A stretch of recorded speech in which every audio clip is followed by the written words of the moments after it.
धेरै पुरानो समयको कुरा हो। कुनै पहाडी गाउँको फेदीमा बस्ने रामबहादुर नामको एक इमान्दार किसान थिए। उनी बिहानै उठेर खेतबारी जोत्न जान्थे, गहुँ, मकै, कोदो फलाउँथे र आफ्नै पसिनाबाट जीवन गुजार्थे। उनीसँग 2वटा गोरु थिए, भिरे र टाके। ती गोरुहरू मात्र पशु थिएनन्, उनी रामबहादुरका असल साथी पनि थिए। भिरे बुद्धिमान गोरु थियो, शान्त र समझदार। टाके चाहिँ केही चञ्चल स्वभावको थियो, तर मेहनती। दुवै गोरुहरू रामबहादुरलाई निकै माया गर्थे र रामबहादुर पनि उनीहरूलाई सन्तान सरह हेर्थे। एक दिन बिहानैदेखि पानी परिरहेको थियो। रामबहादुरले खेत जोत्नु पर्ने थियो, किनभने अब मकै छर्ने समय भइसकेको थियो। उनले गोरुहरूलाई जोतेर खेततिर लिए। पानीले खेत हिलाम्य भएको थियो, तर रामबहादुर र गोरुहरू मिलेर काम गर्थे। दिउँसोतिर जब वर्षा रोकियो, उनीहरूले खेत जोत्न सके। थाकेका गोरुहरूलाई उनी छेउको जङ्गलको छायामा सुस्ताउन लगाएर आफै पनि अलिक टाढा पानी ल्याउन गए। त्यही बेला जङ्गलको गहिराईबाट एउटा भोकाएको बाघ निस्कियो।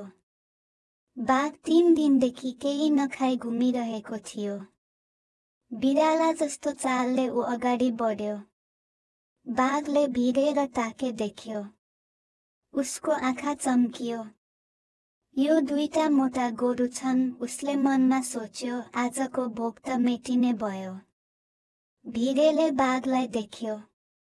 उसले टाकेतिर हेरेर आँखाको इसारामा सावधान गरायो। टाके डरायो। गोरुहरू जुवा जोडिएका कारण भाग्न सकेनन्। बाघ नजिक आयो र गुर्राउँदै भन्यो, गोरु हो, तिमीहरू मेरो आजको खाना हो।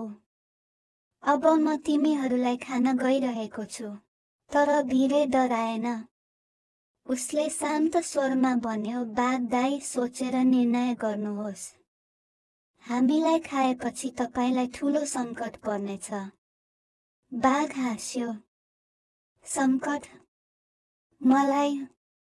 म यो जङ्गलको राजा हुँ। मलाई कसले सङ्कट दिने?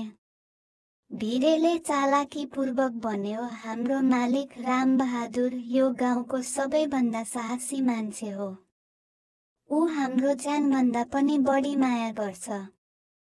उसँग बन्दुक छ। यदि उसले तपाईलाई हामीलाई खाँदै गरेको देख्यो भने तपाईको अन्तिम घडी आउनेछ। बाघ अलिक नरम भयो। तर म धेरै भोकाएको छु। तिमीहरू मिठो देखिन्छौ। भिरेले फेरि सुझायो, हामी तिमीलाई एक योजना दिन्छौँ। मालिक पानी लिन गएका छन्। जब उनी फर्केर हामीलाई खेततिर लैजान्छन्, तब तिमी लुकेर हेर्न सक्छौ।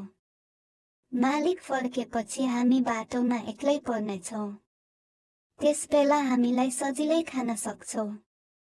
बाघ सोच्न थाल्यो। उसले आफ्नो बुद्धि प्रयोग गर्दै भन्यो, ठिक छ, तिमीहरूको कुरा आज मान्छु। म झाडीभित्र लुकेर बस्छु। बाघ झाडीमा लुकेको केही बेरपछि रामबहादुर फर्किए। उनले गोरुहरूलाई लिएर घरतिर लागे। बाघले झाडीभित्रबाट हेर्दै गयो।